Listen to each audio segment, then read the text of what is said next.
I've enjoyed horror movies ever since I was a kid, and incorporating horror elements into my D&D games have always been something that I've done. GameMasters here, and some of my favorite horror movies are the classic Halloween and Friday the 13th ones. There was always something fun about the heroes being stalked by something that cannot be outrun, and what's more, all that monster does is simply walk forward. Several years back, when Van Richten's Guide to Ravenloft came out, we were given a template of sorts for creating up our own monster.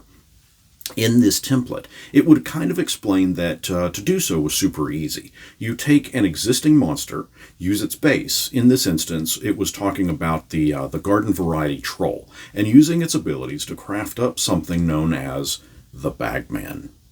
Not content with it just having troll-like abilities, I set out to make it my own, but I wanted something that was going to really spook my players, and with Halloween coming up, I want to share this creation with you so that you can make use of it at your table.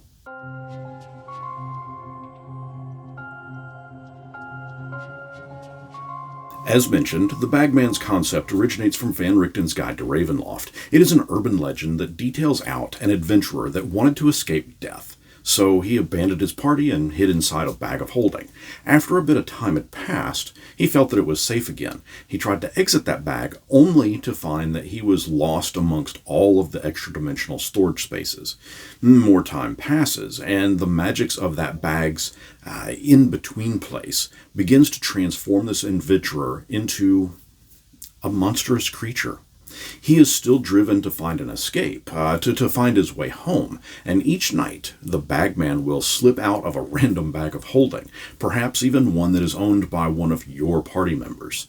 When he slips out of the bag, should the location not be his home, he will attempt to drag some poor hapless soul back into the bag with him, but he will usually leave a trinket behind that he has run across from other bags of holding. Further, the urban legend contends that should you open a bag of holding and whisper into it, "Follow my voice," 3 times, that the Bagman will come for you.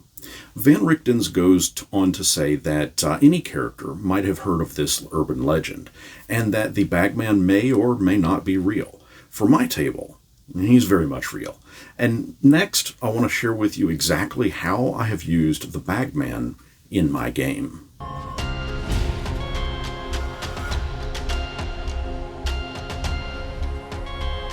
With Halloween just around the corner, the Bagman fits my appreciation for that ever-walking, never-talking creature like Michael Myers or Jason Voorhees. Even Art the Clown from the Terrifier movies would fit well into that category. This very much means that my version of the Bagman will not speak.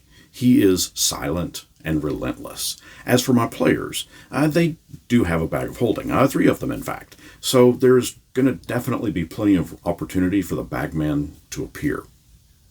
I recently took a poll on my YouTube channel asking of 4 possible magic items. Which would you rather have? The options were a bag of holding, a Vorpal Greatsword +5, a full deck of many things, or a ring of 3 wishes, with the wishes being open to my interpretation, of course. 45% of the people that took the poll, out of about 500 votes, picked the bag of holding. Little did they know that this poll was specifically for today's video. This means that 520 adventurers, of the 520 adventurers, 234 now have a bag of holding. That's 234 potential exits for the Bagman to emerge from. Finding his home aside, he has become very twisted and very evil, and is very satisfied with simply stalking his prey. Shortly after my players found their bags of holding, I'd have them make a perception check when going to sleep. While not being specific, I'd tell them upon passing the check that they felt something move right about the waist. Then I'd follow up with perhaps it was just a field mouse. Every now and again, they'd go to pull something out of their bag and would instead pull out a rusty iron key or a chipped teacup, something that they knew had not previously been in there. Of course, I'm running a full-on campaign that's been going on since about early February. But since it's going on, it's going to move right through Halloween. I've also crafted up a Halloween one-shot that will be a short tangent from the overall adventure. The characters are an average of about level 8, and I think that I've come up with a very fun challenge for them with my version of the Bagman. In it, they're going to meet the Bagman front and center.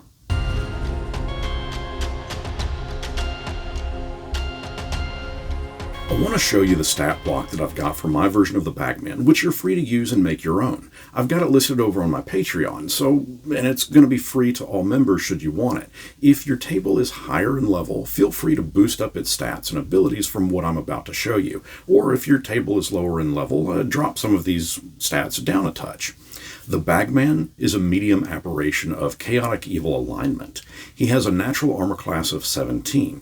He has 17 d8 plus 64 hit points, and as with his tradition of the slow-walking Michael Myers, he has a speed of 15 feet. The Bagman has a strength of 18, dexterity of 18, constitution of 18, intelligence is 13, wisdom is 14, and his charisma is 6. He cannot be charmed, exhausted, or frightened, and understands all languages, but he can't speak. The Bagman has a challenge rating of 15. For abilities, the Bagman has traversal. With this, he can magically teleport to and from any bag of holding. He can enter a bag of holding that is within 5 feet of him as a bonus action, and can reappear from another bag of holding anywhere on the same plane within 1d4 rounds. Yes, this potentially means that he could simply, seemingly, up and vanish in mid-fight. He also has dimensional stealth. When inside a bag of holding, he is undetectable, and upon emerging, he has advantage on stealth checks made during his first turn. The Bagman also has frightful presence. When he emerges from a bag of holding, all creatures within 30 feet, regardless if they can see him or not, need to make a DC 15 wisdom save. Otherwise, they are going to be frightened for 1 minute.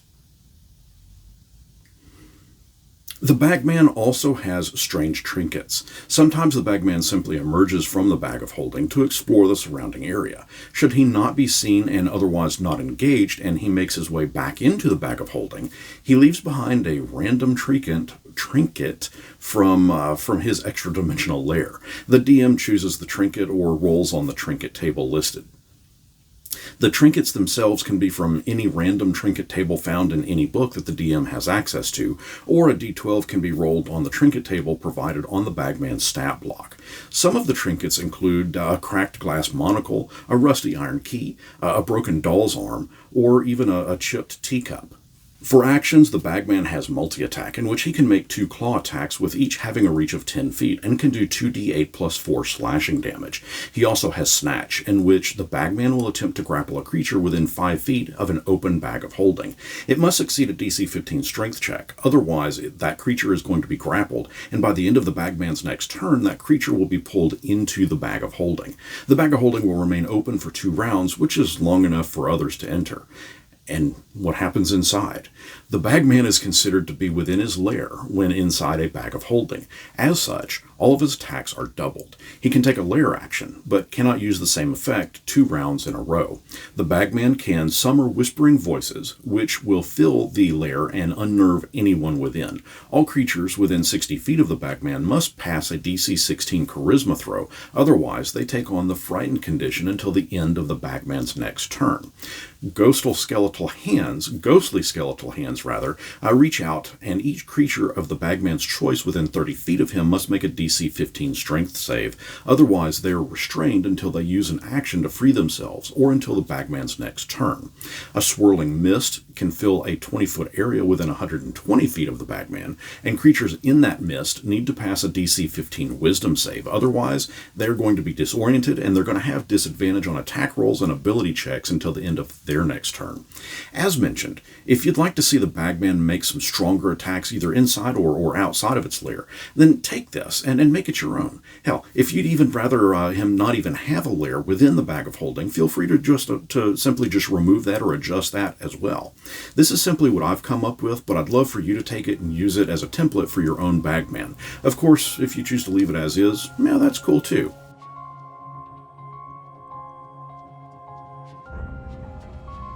Hang out a moment, as I've got an offer for you. But as we close out this video, I want to thank you all for watching. I also want to thank my YouTube and Patreon members, as their contributions have made it so that I didn't need to take on a sponsored ad for today's video. And for that, I cannot thank them enough. If you'd like to check out on becoming a Patreon supporter, and remember, I've got the Bagman stat block listed there for free to all Patreon members as a PDF file. But if you're interested in supporting the channel, I'm going to leave a link down in the description. It's also right here below my little talking box thing. The Bagman fills that fun hunting horror trope from the typical rats in a maze. Even the movie Alien would fit. But here's my offer. I'm working on a map for the Bagman's lair. Yes, it's within a bag of holding and otherwise extra-dimensional space, but it's full of fun and mayhem and expands a bit upon what all can happen within, aside from the 3 listed lair actions. If you are interested in seeing it and getting a copy, chat with me down in the comments. Let me know that you want to see it. What all can you imagine that it would contain? Be sure to give this video a thumbs up. The more interaction that I see between me and you, the viewer, the more I'll be convinced that you'd like to see this map. Again, comment below, and until next our paths cross, keep one eye open, don't blink, and be aware of your bag of holding.